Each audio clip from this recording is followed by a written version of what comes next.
Bandeko ya congolokolenews.com toujours na compte ya émission na biso oto kitaka descente na terrain toye komona bongo papa na bana na o bazwami libanda tolito tu na papa kombo na yena epsa biso pona nini baza libanda mbote papa mbote mama papa to kuti yo libanda na bana pe ebele bo emisa tuna yo kaka libanda na ndako manzanzali kama ni ekweleli yo. Bon, aujourd'hui j'ai compris que Congo est à la jungle.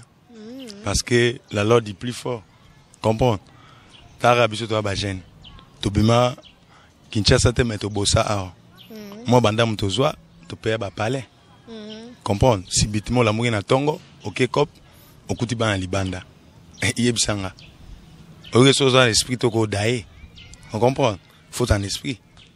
Donc papa yo utaki musala oye okuta bana libanda na ndenge nini baza libanda ba buki ndako. Zela non mama nanga. Kobeta no masala musala te. Po yebisanga jeune na tangi chiki na Congo mona zo musala. Donc to débrouiller car toi na informel. On comprend, na informel wana tu te bats pas mal pour survivre. Maman ndambo wana épargner au misombeli. On comprend? Na la mugi na tongo tracteur yé yo kenda ikop ba buki. Osuka bon, tango babuki balobai na bino nini to buki banda kona bino pona nini papa Alain. Maman, mutu mo azolo bazate parce que to mei ko tambola presque partout. Mutu azolo bazate. Comprendre? Baya sans préavis. Netinga na laité quoi. Na laité. Na kekop, ola mouina na tongo, ba soge babuki pale. Vous comprenez? En tout cas. Donc je compris que Congo est à jungle. Si parce que nandenga na mego landela makambo oyo. Mutu moko te azoloba.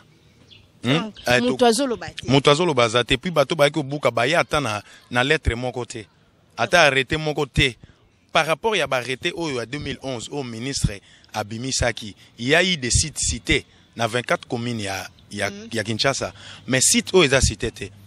Site oyo eza cité eza en allant vers comment Maluku eza na droite.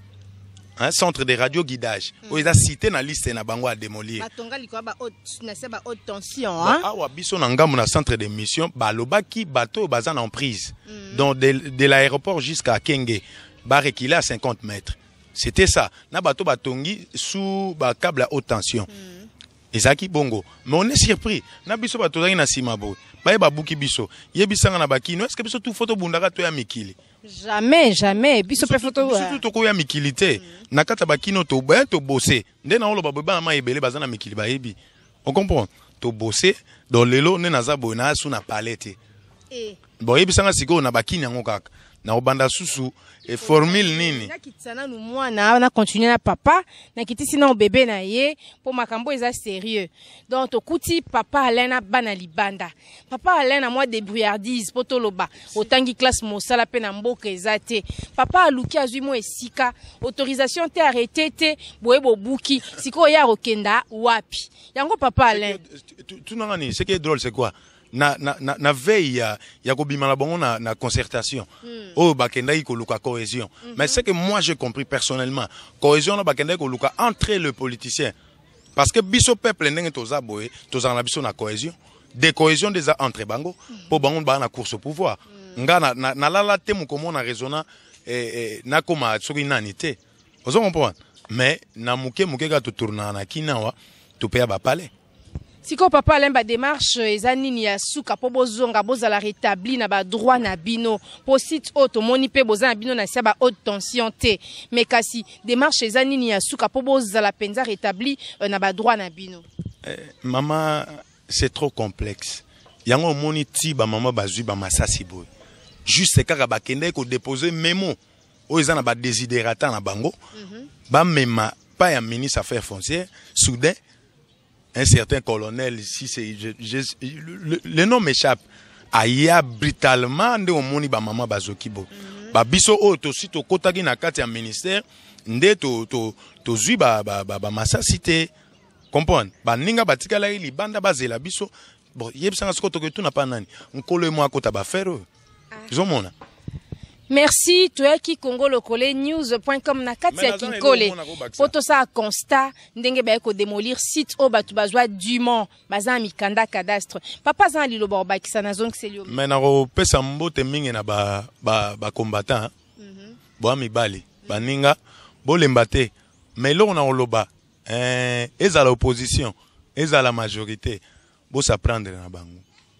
Po bazo kosaraka biso bo s'en charger na bango po bazo kosara biso o comprendre ba politique ya ba opposition ya moi na butu baliaka botala bango malamu po tokendaki pe kolela pas soi disant ba oh honorable tel azalaka makasi bagangaka bambwa comprendre c'est ça quoi. Merci beaucoup.